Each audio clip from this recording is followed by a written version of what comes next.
Vous avez vu comment ils ont arrêté le jeune du PDC hier? Ce n'est pas acceptable. Ils viennent, ils sont habillés en badaud, hein.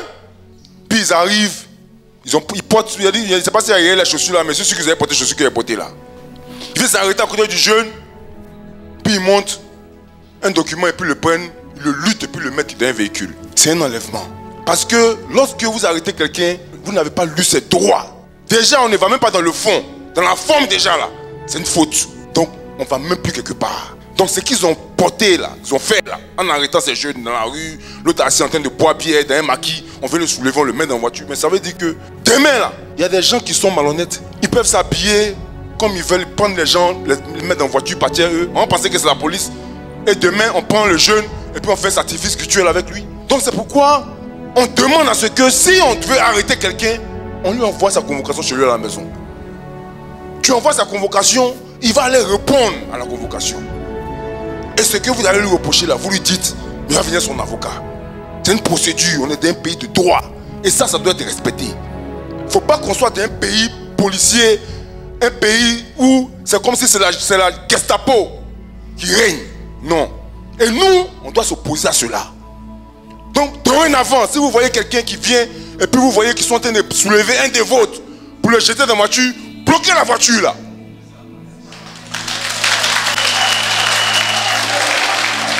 Vous bloquez ça.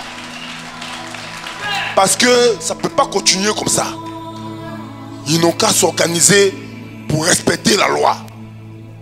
Nous, on a marché, hein, PDCI là. On a eu à marcher partout, tourner. Mais depuis qu'on a dit on est PPACI, un marché là, les cyberactivistes des RHDPDL là, commencent à sortir, en tuer. Hey, les gens n'ont pas peur de PPACI, hein. On s'est mis un PPACI net, voilà, ils sont en mouvement. C'est qu'on a fait le bon choix. Moi, on a fait le bon choix. Ça veut dire que la décision qui a été prise par nos mentors là, c'est la bonne décision.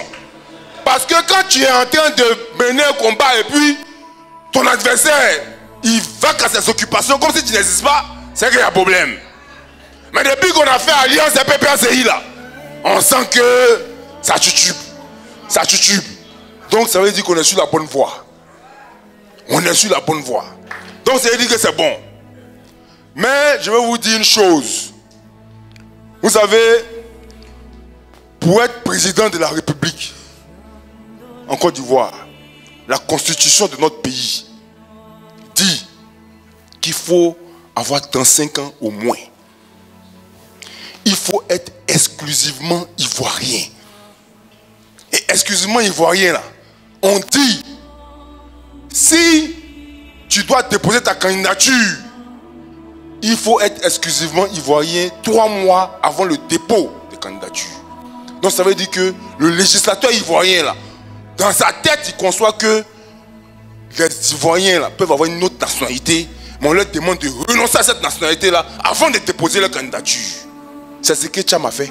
Le président Tcham là, il a dit qu'il a renoncé à sa nationalité. Dans leur tête, ils pensaient que la France allait tarder 1 an avant de lui donner sa nationalité, avant de retirer la nationalité.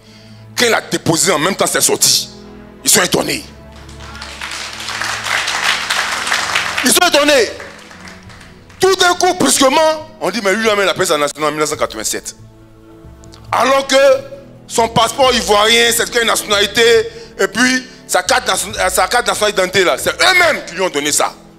Et c'est ça qu'il allait prendre pour présenter au gouvernement français. Et puis on dit, bon, comme tu as une autre nationalité, là, on accepte ta renonciation. Mais c'est normal parce qu'ils ont peur. Ils n'ont pas imaginé qu'ils pouvaient, c'est-à-dire mousser la manière d'arriver. Donc, ils ont décidé de faire la manière forte. Mais nous, on est là, on les regarde. C'est ça, on est en train de faire le combat depuis, et puis on n'avance pas. Troisièmement, on dit, il faut être de père ou de mère ivoirien. Ça aussi, c'est la constitution ivoirienne qui dit ça. Hein? Avant, c'était des pères et des mères. Donc ça va exclure plein de gars. Suivez mon regard. Maintenant, là, on dit de père ou de mère. Mais le président Tidjane Tcham, là, eux-mêmes, ils disent qu'il est devenu ivoirien quand il a laissé la nationalité française. Mais jusqu'à aujourd'hui, son certificat de nationalité, là, l'État de Côte d'Ivoire ne veut pas lui donner ça. Et le quatrième point, on dit, il faut jouir de tes droits civiques et politiques. Ils se sont assis là-bas. Ils ont vu que Gbagbo, le président Gbagbo Laurent, a été libéré à la CPI. Il est en train de venir. Ils sont venus le juger rapidement. Et puis ils lui ont donné 20 ans. Des gens, les militants de PPACI là, ils ont lutté pour que Gbagbo soit libéré. Et puis il est rentré. Vous lui donnez 20 ans. Et dans votre subconscient, vous pensez que l'acte que vous avez posé là, eux ils vont venir s'asseoir là. Puis Gbagbo va pas être candidat.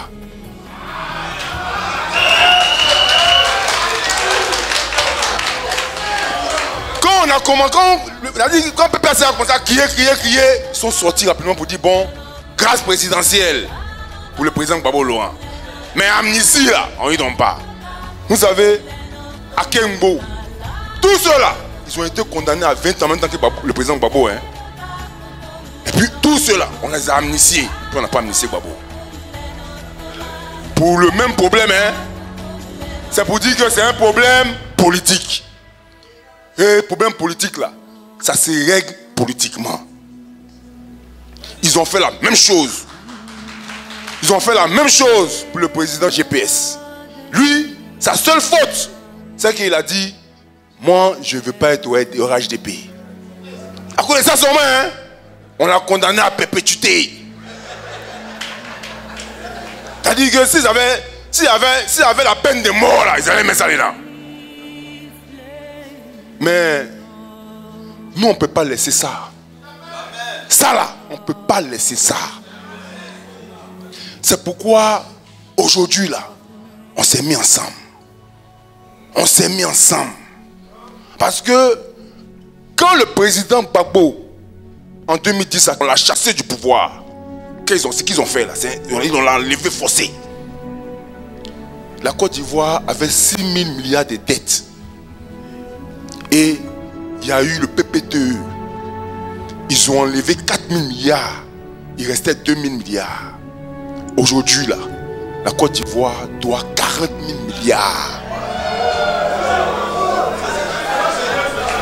40 000 milliards de dettes. Ça là. Quand c'était à 6 000 milliards là, ils ont crié que oh, c'est pas possible, comment on peut avoir 6 000 milliards? Aujourd'hui, on a 40 000 milliards. Et ce que j'ai constaté, c'est que les gens sur les réseaux sont là, ils disent ah, mais Ouattara au moins il a travaillé, laissez-le, il a travaillé. Vous pensez que rester au pouvoir c'est un jeu? Si ceux-là, il reste encore 5 ans, on va atteindre 100 000 milliards. Nous, on ne peut pas laisser ça. Parce que l'argent qu'ils ont pris comme crédit, là, ils ont surfacturé. Tous sont devenus milliardaires, hein, multimilliardaires. Ils ont toutes les infrastructures que vous voyez là, ils ont surfacturé pour s'enrichir. Les Blancs disent qu'ils ont fait des détournements de fonds. Nous, en Côte d'Ivoire, ici, on dit qu'ils ont volé l'argent du pays. Ça, là, on ne peut pas laisser ça. On ne peut pas laisser ça. Parce que le peuple souffre. Mais eux, ils s'en foutent. Donc, c'est pourquoi, par rapport à tout ce qu'ils ont fait de mal au peuple, parce que s'ils étaient sereins, ils avaient bien travaillé, mais ils allaient être à l'aise pour mettre le nom de tous les candidats. Et c'est le peuple qui décide. Le pouvoir, là, ça appartient au peuple.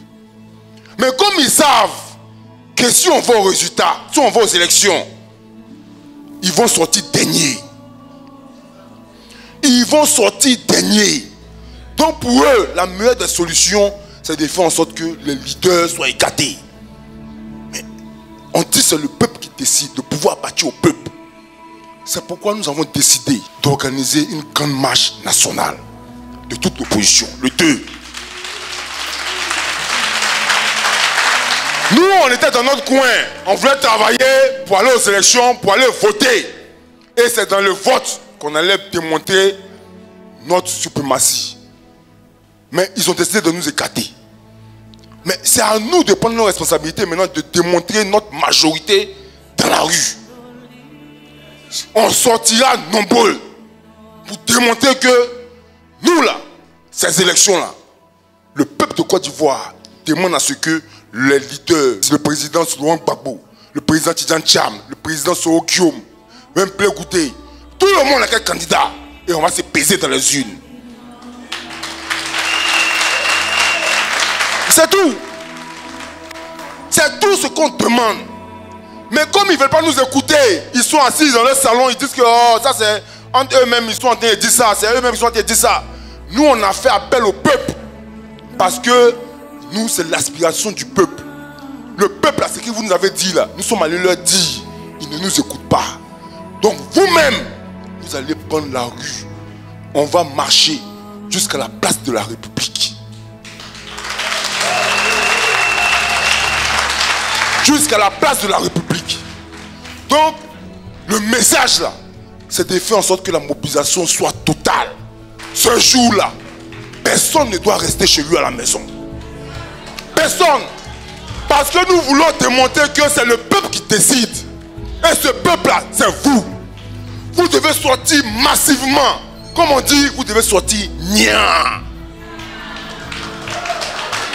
Vous devez sortir en tas pour qu'ils puissent savoir que le peuple demande à ce qu'il y ait un dialogue politique. Parce que s'il n'y avait pas eu un dialogue politique, le président Alassane Ouattara n'allait jamais être candidat. Nous comptons sur Paul Boué. Nous sommes venus ici là. C'est pour vous dire que nous comptons sur Paul Boué. Ce jour-là, que personne ne reste chez lui. Ce jour-là, il s'agit de la nation.